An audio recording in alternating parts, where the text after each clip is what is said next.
구독과 좋아요, 알림 설정 잊지 마세요. 네, 안녕하세요. 경제캐스트 팟캐하는 김 기자입니다. 안녕하세요, 윤 기자입니다. 네, 이번 주 뉴스는 코로나19 확산에 따른 세계 경제 위기론과 좀 관련이 있는데요. 네. 사실 지난 2017년부터 아니죠, 그 전부터죠. 뭐 경제 금융 위기는 온다는 얘기는 곧잘 있었어요. 불과 지난해 말만 해도 만약에 경제 위기 온다면 중국발 부채에서 발생하지 않을까 싶었고, 또 윤 기자님도 실제로 그런 거를 좀 취지로 어느 정도 중국발 부채 얘기를 하셨잖아요. 네, 여러 번 준비를 했었었죠.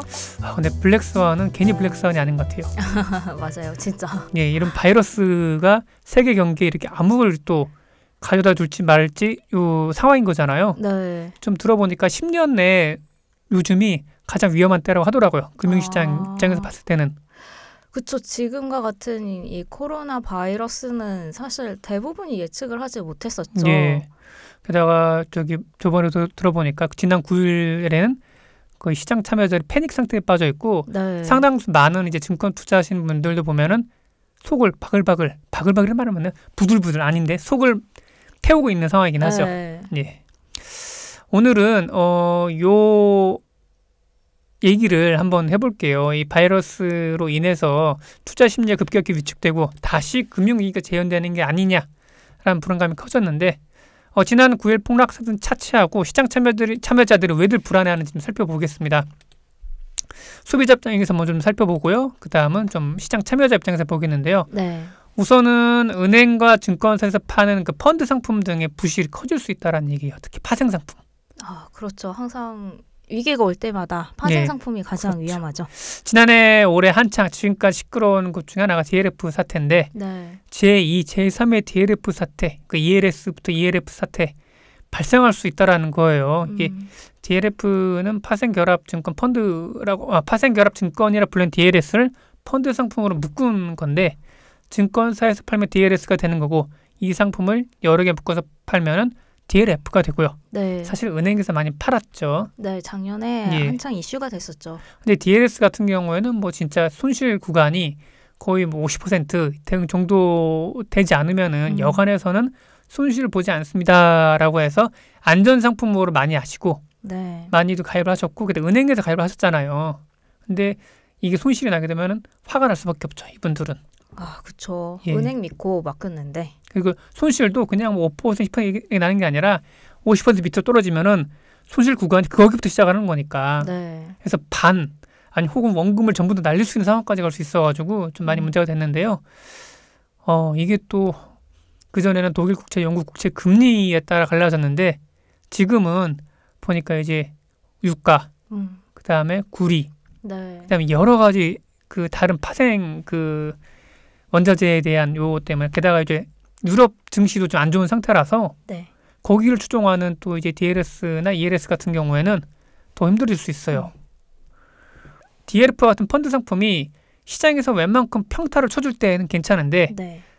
지금처럼 어느 정도 위기 의식이 좀 높아진 상태에서 더 악화되는, 그러니까 말 그대로 시장 시스템 자체가, 금융시장 시스템 자체가 무너지는 이런 상황에서는 아무리 위험 회피 시스템을 좀 해놔도, 그러니까 예를 들면 해지를 해놔도 전부 다 무너질 수 있다라 될 수 있는 거죠. 네. 워낙에 주 메인 종목의 손해율이 크게 되면은 그 손해율을 해지하기 위해서 배치했던 다른 상품이 선전해준다 하더라도 소용이 없게 되는 거예요. 네. 그렇죠. 그래서 뭐 DLS나 ELS 설명을 할 때 뭐 10개 상품 중에서 8개는 수익이 나는데 나머지 2개가 이제 손실이 나는데, 그게 이제 크게. 그렇죠. 크게 나는 거죠. 그래서 지난 9일에는 뭐 유가가 패닉에 그쵸. 거의 갔죠. 하루에 30% 가까이가 떨어졌잖아요. 네. 그러니까 원유 DLS는 50% 이상 가격이 떨어질 리 없을 것으로 여겼는데, 그 블랙스완, 그게 검은 백정 현실이 된 거죠. 네. 사실 근데 원유 DLS 같은 경우에는, 그 유가 같은 경우에는 2009년 즈음과 비교해 보면은 상당히 많이 떨어져 있었고, 더 이상 떨어지겠냐 했는데 맞아요. 배럴당 $20대까지 떨어질 수 있다고 하니까, 네. 그러니까 원유 DLS에 넣으신 분들은 난리가 나는 거죠. 그렇죠. 손실 구간이 50% 이상 되는 거니까. 근데 상황이 또 안 좋은 게, 사우디 입장에서 봤을 때는 이 눈에 가시는 미국 셰일가스를 고사시키기 위해서 더 증산을 하고 있고, 네. 그에 따라서 원유 가격이 더 떨어질 수 있기 때문에 게다가 이제 유가 같은 경우에는 경기와도 밀접하게 관련돼 있잖아요. 맞아요. 경기가 안 좋아지고 다시 말하면 이 금융에 대한 시스템 자체가 붕괴가 되고 2009년 때처럼요. 그리고 나서 그게 여파가 실물 경기로 이어지게 되면은 힘들어질 수 있다. 그리고 지금의 상황이 최근 10년 내에 봤을 때 가장 어려운 상황인 것 같긴 하다라고 얘기를 하는 게 제뿐만 아니라 다른 그 시장 전문가들은 그렇게 말씀하시더라고요. 그 다음은 이제 원유가 떨어졌고 그 다음 타자는 구리가 될 수 있다. 예, 구리도 경기를 네. 반영하는 선행 지표가 되는 거니까요. 그리고 유럽 증시를 추종하는 일부 ELS, DLS 상품도 원금 손실이 예상이 되고 있고, 게다가 이제 DLS 같은 경우는 일정 기간이 지나면은 상환을 해주거든요. 이게 네. 그 원리금 플러스 뭐 예를 들면은 그 이자, 그러니까 수익률이 발생하게 되면은 그걸 돌려주게 되는 건데 수익 발생 안 하면 계속 이제 만기까지 계속 가는 거거든요. 다시 말하면은 이 그 잔액 자체가 늘어난다는 건 좋은 건 아니에요. 근데 얘기 좀 들어보니까 유럽 증시를 추종하는 DLS 상품 같은 경우에는 요 잔액이 점점 늘어나고 있대요. 더 안 좋아지고 있다는 얘기군요. 맞아요. 수익이 발생을 해서 돌려줘야 되는데 네. 수익은커녕 손실이 나고 있어가지고 못 돌려주고 있는 거예요. 그게 만기 때까지 가는데 네. 만약에 3년 만기인데 만기 딱 됐어. 근데 그 회복이 안 됐어. 네. 그럼 그게 고스란히 손실로 가는 거예요. 그러니까 이런 파생 상품을 안정 상품인 줄 알고 은행에 샀는데 그분들 입장에서 화가 나는 거죠. 그거는 곧 은행에 대한 신인도로 연결이 되고 뿐만 아니라 은행 전체적인 이 시스템 자체가 다시 한번 또 이제 또 시험대에 올라가는 거죠. 네. 시장 전문가들은 그런 글로벌 금융위기가 어쨌든 간에 이런 상황 자체가 쉽지 않다라고 하고, 물론 전제는 2009년 글로벌 금융위기 때처럼 전 세계 경기가 힘들어진다는 전제하에 있어요.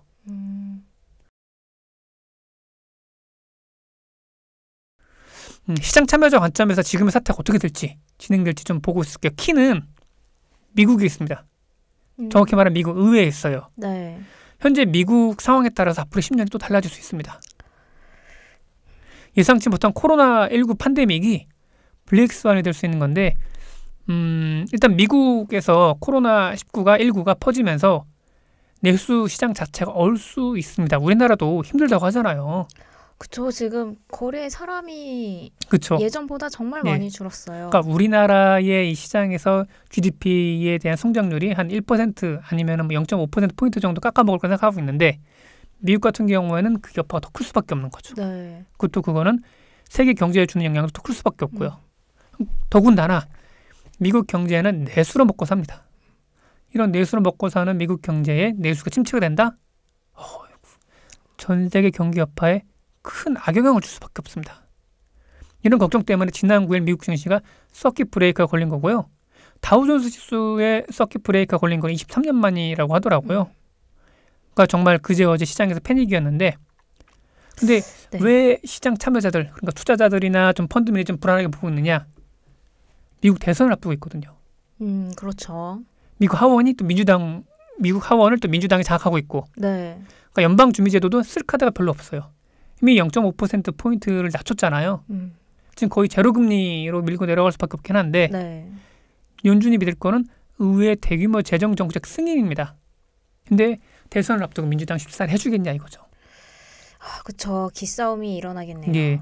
게다가 그 2008년 뭐 글로벌 금융 위기 때도 보면은 그때도 대선을 앞두고 있었고, 이런 그 의회에서 대규모 재정 정책을 처음에 동의를 안 해줬기 때문에 이제 그때 이제 투자자들이 혼란을 일으키면서 이제 공포가 커졌거든요. 네. 그런 상황이 재현될 수 있긴 하죠. 물론 2008년 같은 경우에 서브프라임 모기지론이나 좀 다른 여러 가지 좀 상황들이 안 좋았던 게 좀 눈에 보이긴 했었어요. 근데 지금은 뭐 뚜렷하게 보이지 않는다고 하더라도 일단 코로나19에 따른 내수 경기 침체라는 우려가 있기 때문에 그 상황을 타개하기 위해서 미국이 대규모 재정 증정을 해야 되는데, 그런 미국의 의회 상황이 좀 쉽지가 않다. 물론 이제 미국 같은 경우에는 뭐 대외적인 악재에 대해서는 초당적으로 협력한다는 전통이 있긴 해요. 예를 들면 외부에 전쟁이 간다거나 아니면 경제 위기에 대해서는 초당적으로 협력을 하는데, 현재로서는 그게 유일한 희망입니다.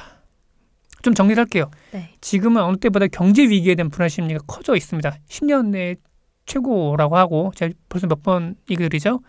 미국이 정권 교체에 들었다는 점, 그다음에 미국의 바이러스 확산 상황이 심상치 않다는 점, 그에 따라 예상치 못한 블랙스완이 올 수 있다는 거, 그리고 미국의 경기 침체는 전반적인 세계 경제, 그러니까 세계 금융시장에 악영향을 줄 수밖에 없고, 네. 그에 따라서 추정하는 파생 상품, 우리 주가도 떨어질 수밖에 없게 된다는 거죠.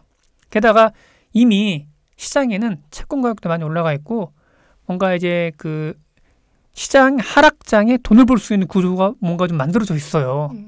어쩌면 시장 참여자 누군가는 벌써 하락장에 배팅하고 있을지도 몰라요. 네. 오늘은 좀 이게 약간 좀 어두운 얘기를 좀 들려드리긴 했는데, 이제 좀 약간 좀 회복이 되고 있긴 하는데, 혹자는 그런 얘기를 하더라고요. 이런 상황이 지금 계속 위기다가 여러 번 발생하고 있는 건데, 이러다 진짜 위기로 오는 게 아니겠느냐, 네. 좀 불안해하고 있는데, 이럴 때일수록 좀 보수적인 투자를 하시고, 그 다음에 은행에서 파는 파생 상품이라고 하더라도 조심하시고, 현금 보유량을 좀 되도록이 많이 늘려놓으시라, 이런 기본적인 말씀밖에 못 드리겠네요. 그렇죠. 지금 상황에서는 뭐 투자를 하기도 정말 위험한 상황이고. 네. 그래서 대신에 임 기자님이 또 말씀해 주실 수도 있겠지만, 공매도나 인버스에 대한 인버스 ETF에 투자나 아니면 다른 게 그 하락장에도 투자해서 수익을 얻는 상품이 또 있긴 하거든요. 네. 그에도 배팅하셔도 뭐 괜찮을 수도 있긴 하고요. 근데 그러한 투자는 초보자들한테는 좀 그렇긴 하죠.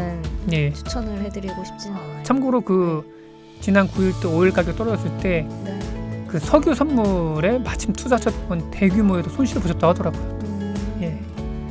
이런 시기에는 좀 적극적으로 투자를 하기보다는 투자 관련된 공부를 좀 미리 해놓으시는 게 더 좋은 시기이지 않을까라고 생각이 듭니다.